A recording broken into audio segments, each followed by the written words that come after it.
Comedy is subjective. What might be a real knee slapper to one can have the other giving you a 1,000-yard stare. However, even if that's the case, 9 out of 10 manhwa readers will recommend this particular title whenever asked to recommend a comedic manhwa. Of course, I'm talking about the greatest estate developer. 1.2 million subscribers, 9.91 rating, and countless social media posts featuring this face that even a mother struggles to love solidified this particular manhwa as one of the GOATs that this medium has to offer. Now, I'm not the first, and I doubt I'll be the last person to make a video on it, but as I was watching some of these videos, I've noticed that none of them mentioned that the greatest estate developer is in a shared universe with 3 other manhwas. Those being Dragon King's Chef, the Apothecary Prince, and What a Bountiful Harvest Demon Lord. Since the greatest estate developer, who I will be calling TGED for simplicity's sake, is nearing its ending, I wish to explore potential options that can fill the hole it'll leave in my heart. I'll say right off the bat that I won't be covering Dragon King's Chef, as it's already completed, and after reading the first 20 or so chapters, I concluded it's much different in tone from TGED. It's still a fine read, but not something I'm looking for. Which leaves us with the one taking place in the future and the one taking place in the past. So, without further ado, let's start with... First, I'll go over TGED itself to make note of exactly what I'm looking for. Lloyd Frontera, a deadbeat, good-for-nothing drunkard who only brings trouble for his parents, people around him, and especially his bodyguard, Javier Aserhan, who just found him passed out in the middle of nowhere on a dirt road. Why was he passed out, you may ask? Could it be from overworking? Absolutely not, as Lloyd has never worked a day in his life. The only thing those arms have ever held was a mug of alcohol. Like a waste of air that he is, Lloyd spent the whole day drinking and destroying the local pub. But this time, something is different about Lloyd. He suddenly asks Javier about the financial state of Frontera family, which, while strange, isn't enough to cause any suspicion.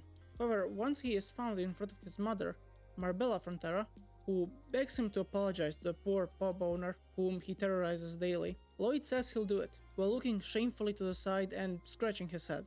That small gesture and an agreement left both his mother and Javier speechless, as never before was Lloyd disobedient. And the reason for that? Lloyd Frontera is not Lloyd Frontera anymore.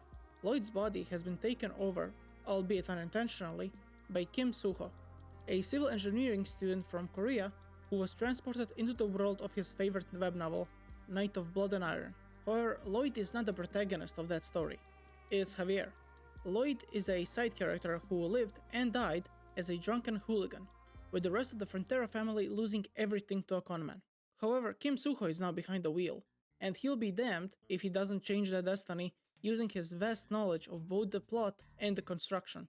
All of what I said can be found in chapter 1 of the manhwa. I will not get into the nitty-gritty details of the story for these 2 reasons. If you're already a reader of TGED, you don't need me to recite the entire story to you again. And if you've never read it and are watching this video to determine if you should, the answer is absolutely yes, and I refuse to spoil too much of this rare gem of a manhwa. Which is why I will keep it broad and simple. TGED is special in many aspects. We see this world transformed into something bigger than it could ever be, all because of Lloyd, who isn't your typical protagonist. Lloyd is the best example of ends justifying the means, in a positive way, in the entirety of fiction, or at least everything I've read till this point. We see this man approach a situation for seemingly selfish reasons, but that's a lie he tells himself, as he always takes a harder route, so everything will always benefit everyone in the end. Lloyd's goal is to live a rich and cushy life. However, he will never do it at the expense of the innocent. While he might force some to sign incredibly predatory contracts, it's always those who deserve it. The way he accomplishes even the good deals he makes for everyone involved is incredibly manipulative, and the story acknowledges that. In TGED universe, you have a counter that counts your bad and good deeds, for as long as you're alive. Every one of those grey areas Lloyd takes counts as his bad deed, but the aftermath always counted as like 100 good deeds, because Lloyd, at his core, is a good person. He takes the leader position rather than the position of the boss. Whenever he starts a project, he is directly involved in it, working alongside his people. And when shit hits the fan, his priority is always to rescue his workers first, which almost cost him his life on 2 separate occasions, all because he had his head full of shitty bosses in his past life and vouched to never be like them. All of that slowly fixes his reputation, which was left by the original Lloyd. And the genuine bromance that forms between Javier and Lloyd is so much fun to read, alongside the friendships with the other characters that show up. People living in the Frontera Barony also changed for the better. Lloyd brings orcs, elves, a dragon, and takes in human refugees from the neighboring territory. Due to that, all kinds of relationships form. Rivalries, friendships, and love. Their unwavering trust in Lloyd is also quite a sight to behold. Lloyd could take a stand and declare how he wants to transport the Frontera Barony to the moon, and everyone would just raise their shovels and yell out Lloyd's name in unison, getting ready to work. I've spent way too long gushing about this manhwa. This was supposed to be a short segment, but I just couldn't help myself, as it is one of my favorite reads of all time. In summary, I want some good development of both the world and the characters, and an interesting protagonist I can follow that also makes me laugh. Now, let's get to... The Apothecary Prince takes place 300 years after the Greatest Estate Developer and follows Han Li, a struggling doctor who's drowning in debt, until he sleeps and literally drowns. But instead of the afterlife, he transported into a web novel that he was reading last night called Emperor of the Runeblade. He wakes up not in his own body, but in the body of one of the characters, that being not the protagonist, but instead the Crown Prince, Lakil Adria Magentano. He remembers that the life of debt and struggling to keep his clinic's lights on is now over. Pretty sweet deal, all things considered, until he realizes that he has only 1 year left to live. As in the novel, the Crown Prince has been sick since he was a child. However, despite finding himself in a new body, he is still the same doctor he was before. So, armed with his knowledge and the most loyal physician, his goal is to extend his life for as long as possible. Something that shouldn't be too difficult, given that the system, the same one from TGD, grants him the tools to make it happen, as well as the neat ability which rewards him with a higher life expectancy for each person he cures. And as Minecraft taught us, if you want an infinite amount of a resource, you better set up a farm. And so, Lakil opens up a clinic, and we can't forget that he recruited the protagonist of the novel, Damien Khan, as his bodyguard. It is in his blood after all. If it seems like I breezed through the entire premise, the reason for that is that I have. Unfortunately, this one failed to grab my attention. And here's why. Being that Lakil is related to both Lloyd and Javier, as the bloodlines mixed somewhere down the line, he has access to both the royal treasury as well as Astrahan's core technique, and even gets summons in the same way Lloyd got. And while that's not necessarily a bad on its own, it's how easy he gets a grasp on the usage of the technique. Even Lloyd needed more than a day, and that was with the help of Javier and knowing how the technique works. And even then, he only learned half of the technique. The given reason is that the original Lakil was already taught the technique due to him being part of the royal family.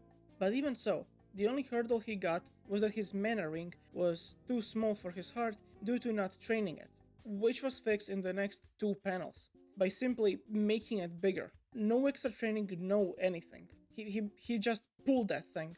It seems they also tried to add what is at this point a cliche, where the character that our protagonist embodies was a huge dick, and now the protagonist needs to fix their reputation. Which, don't get me wrong, I do not mind. I read my fair share of villainess webtoons, so I sure as hell don't dislike the trope, it's how it was handled.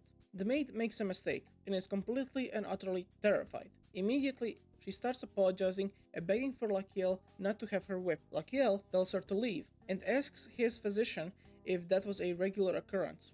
His physician confirms that it was. However, he knows that that was just Lakil lashing out at the world due to his sickness, and that deep down, he isn't like that. Lakil then declares to himself that he won't whip people anymore, and after that, it is never brought up again. Now, that's nice and all, I'm not pro-whipping, but there should still be consequences. You can't tell me that not a single servant wouldn't hold a grudge for how they were treated.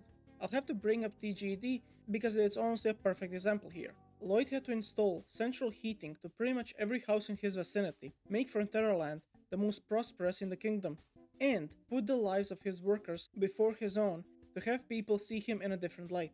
Lakil does help his servants by examining them and helping them in that way, but I feel like that's too little. A bit later, Lakil does cure a little brother from one of the maids, and he makes sure that the staff is present there to witness him curing the kid. But that isn't to fix his rep, it's to spread the word of his great medical practices. Just give me a single panel showing that the servants are still questioning his motivations. Then after he cures the kid, everyone is fine with him.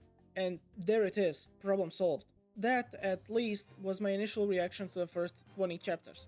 but my brain kept poking me to read everything available so as to not miss something out for this video. And I'm glad I did. The Apothecary Prince needed some time to find its footing, and now that I'm caught up to the English translation, I can say that it's a pretty decent read. The real stars of the show are Lakil's organs. Yes, his organs. As to the system, they can directly communicate with Lakil and have a personality of their own. At first, my biggest gripe with the manhwa was that Lakil had little chemistry with anyone, but that is changing, albeit slowly, with some great characters being introduced and others improving over time. So while I was initially very critical of this title, I did find myself enjoying it, and I'm looking forward to future chapters.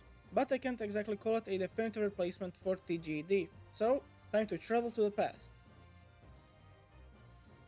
The newest addition to the family, and because of that, the shortest. Only 14 chapters are out as of now, or 27 if you're on Azura scans. Story follows Kim Youngchong, a graduate student in a farming course who hoped to one day become a rich farmer. He is, in his own words, freaking clever, which in return made him a #1 slave for the professors who take credit for the work he done. His one and only way of unwinding is his favorite game. Needing a quick dopamine boost, Kim would clear the game 19 times, even doing no-hit runs. But when he went down to do it for the 20th time, his soul got catapulted from his body into the game world, aiming straight for him to enter the body of his overpowered level 9990 player character named Aged Kimchi, or Kimchi for Life in the official translation, which in my opinion is worse than the one on Azura.